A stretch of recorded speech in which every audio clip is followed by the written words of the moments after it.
Two developments in the DRC response this morning. Contact tracing is breaking down, and there's a vaccine signal. Neither is where anyone hoped we'd be. If you're just joining us, the hard part of this Bundibugyo outbreak is that the usual Ebola toolkit is thinner here. No authorized vaccine, and no specific antiviral for this species. So the response had already moved into research mode, with post-exposure prophylaxis, treatment, and vaccine studies underway. DRC and Uganda have also launched a first trial aimed at protecting contacts. This is Ebola Watch. Today, a lab result worth getting excited about and a field reality that flatly refuses to cooperate. Kara, let's start with what the headline finally says plainly. From Mark Banchero at ABC News. Dakar, Senegal. The fastest-growing Ebola outbreak in history has killed more than 1,000 people in eastern Congo as health officials race to contain a virus with no approved vaccine or treatment. More than 1,000 dead. ABC put that confirmed toll right in the headline this morning. The number we've been carrying is now the number everyone's seeing. And the phrase right beside it matters just as much, Daniel. Fastest-growing Ebola outbreak in history. That's the AP's framing, and they mean it epidemiologically. Here's what snags me. The headline is what experts are saying. But hearing from experts and actually containing the outbreak are very different things right now. That's fair. And for anyone tuning in worried, this spreads through direct contact with the fluids of someone sick or dead. It is not airborne.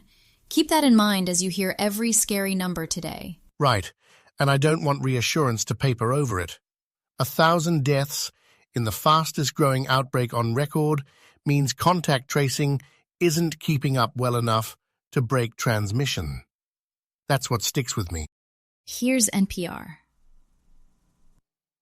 Spread by bodily fluids, the virus can only travel to these contacts. Identifying them all quickly, informing them of their exposure, and keeping tabs on them can help prevent them from spreading the virus to others, and get care faster if they develop symptoms. It's labor-intensive, but if you can do it well, you've got a really good handle on the outbreak, says Sprecher. So ABC says, here's what the experts are saying. Now, NPR runs a headline that basically says the experts don't have a handle on this. Both are true in the same week, and they land very differently.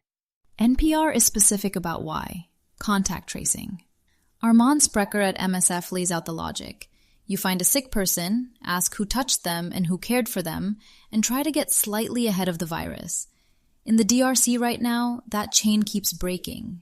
And now we've got more than one voice flagging the same problem. Africa CDC's Kaseya said essentially the same thing in Accra 2 days ago, and NPR is independently sourcing MSF. The reporting and response leadership are converging on a grim assessment. Containment isn't going well. Right, and here's why contact tracing matters so much. There's no approved vaccine for this strain. Without that pharmaceutical backstop, the interviews and the mapping of who touched whom become the core containment strategy. If that fails, nearly 1,000, the number NPR cites, isn't a ceiling. Africanews is tracking this. So right after ABC runs, here's what experts are saying. MSF says health workers in DR Congo still can't prevent the spread. Those two headlines are sitting in the same news cycle. And it matches what we just heard from NPR. They don't have a good handle on it. When the people running the isolation units say prevention is failing, that's a read straight from the ground. I keep coming back to this. The AFDB put money on the table this week, and MSF says spread prevention still isn't working. The money's pledged, but the transmission chain is still open. Because money committed on paper and a working contact tracing team in a displacement camp are worlds apart. Money doesn't trace contacts. And here's what I'd tell anyone with family in Ituri. The reassuring version and MSF's on-the-ground version are pulling in opposite directions right now. When the responders themselves say they're struggling, I'd weigh that heavily. Exactly. MSF is describing a tracing gap in a population that keeps moving. That's about the hardest containment problem there is, and it's exactly why the numbers haven't turned. CIDRAP writes, existing Ebola vaccines might offer some protection against the rare Bundibugyo virus. The findings, published yesterday in the New England Journal of Medicine, offer hopeful news as Bundibugyo is fueling the fastest-growing Ebola outbreak on record, claiming more than 1,000 lives in the Democratic Republic of the Congo since February. We finally have a real clue on the Bundibugyo vaccine question. A study published yesterday in the New England Journal of Medicine found that serum from 179 West Africans given the licensed Zaire vaccines showed some cross-reactive antibodies against Bundibugyo, the strain driving this outbreak. Okay, but antibody response?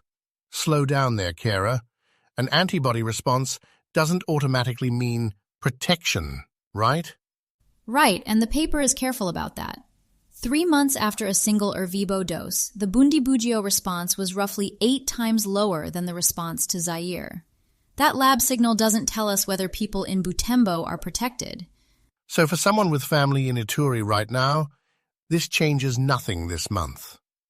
Meanwhile, Oxford launched a Phase 1 trial for a Bundibugyo-specific shot earlier in July. Phase 1. We're talking years here, not weeks. Right. The honest read is that with over 1,000 dead since February, this outbreak still comes down to contact tracing and isolation. The science is genuinely hopeful for a future outbreak. It arrives too late to change this one. Which lands funny next to what we heard earlier. Experts weighing in one headline. MSF saying they can't stop the spread in another. An antibody response 8 times lower doesn't close that gap. Have feedback, story ideas, or a correction? Email us at ebolawatch@lanternpodcasts.com. We'd like to hear from you. You'll find links to every story in today's briefing in the show notes, if you want to spend more time with anything that caught your attention. That's Ebola Watch for today. This is a Lantern Podcast.